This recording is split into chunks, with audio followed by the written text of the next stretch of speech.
Your business runs on one person's brain, and you already know who I'm talking about. If they disappeared for 30 days, would everything keep running?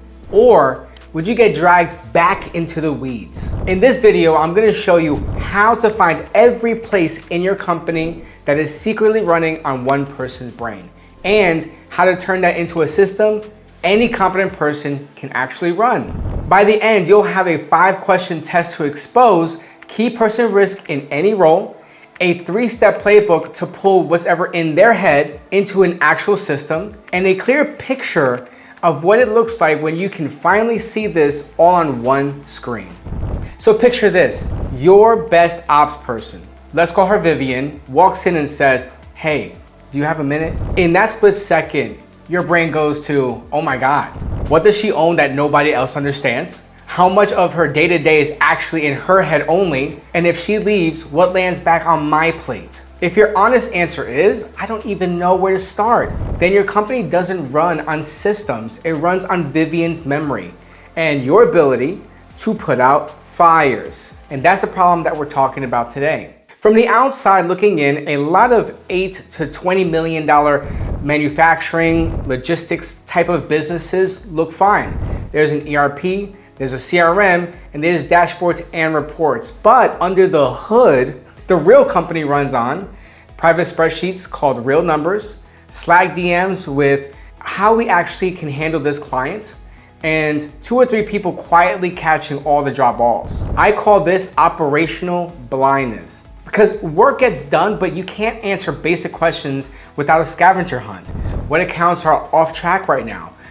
Where are we losing money this month? What exactly does Vivian do that nobody else does? So you're not blind because data doesn't exist. You're blind because it only exists in a few people's heads and hard drives. So when they leave, you don't just lose a body. You lose a living playbook that was never written down. All right, I'm gonna screen share over here, but here are the 5 questions I use with owners to expose key person risk. So you can write these down and do a deep dive on this video later, and let's just get started. Which clients or jobs would immediately be at risk if this person vanished in 30 days? Which workflows would nobody else know how to run end to end? Where do people say, as Vivian, instead of actually checking a system? Which numbers can only this person explain when they're off?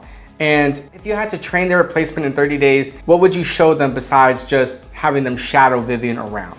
If those questions already make you nervous, good, this is your roadmap. Now let me show you what fixed actually looks like. For a business your size, good is not more charts. Good is 3 things. One clear way that you sell, fulfill, renew, and collect for your core services. 2, one screen where you see what's on track, what's stuck, and who owns it. 3, and the ability to ask your business a question in plain English and get a trusted answer in under 10 seconds. Questions like, which clients are off track right now and who owns each one? Which jobs are over budget and at which step are they stuck? If Vivian disappeared for 30 days, exactly which workflows would stall? When you see that all in one screen, people stop being single points of failure and start being improvable parts of an actual system. All right, so let's move on to mind the map. When I got into an $8 to $20 million service or ops business, I would run the same 3 plays over here.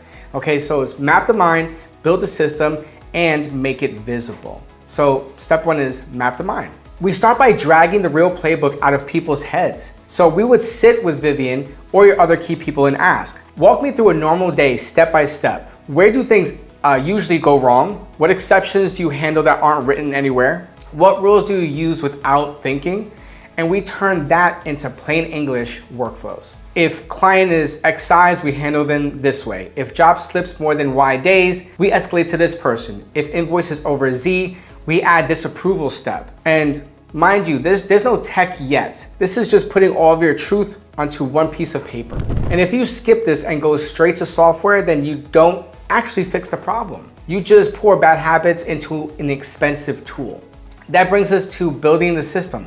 Then we wrap a simple system around those workflows that we've already audited. And sometimes that means cleaning up how you use the tools that you already own. Sometimes it means a small internal app that actually matches how you operate. But in every single case, the ingredient is the same. We have clear owners, clear status changes, minimal fields that you actually keep up to date, and enough structure that a competent new hire can run it without being Vivian. So the goal is not sexy software. The goal is if Vivian is out, someone else can follow the steps and the work still ships. Finally, we make it visible. For each critical workflow, you want a list of all open work, who owns each thing, what's on track versus off track, and where things are getting stuck. And then a simple way for you to ask questions like, show me all accounts off track this week. Show me jobs over budget right now.